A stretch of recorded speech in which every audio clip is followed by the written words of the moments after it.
O zamandan ki o terk etti məni, qara bəxtim yaman incitdi məni. Bir zaman dost dediyim doğmalarım bu çətin gündə atıb getdi məni.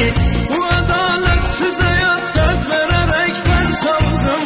Bu qədər dərd içimdə nasıldım mən saldım. Göz açandan bəri qəm qüssə kədər görmüşdüm. Bir kədər verdi ki sən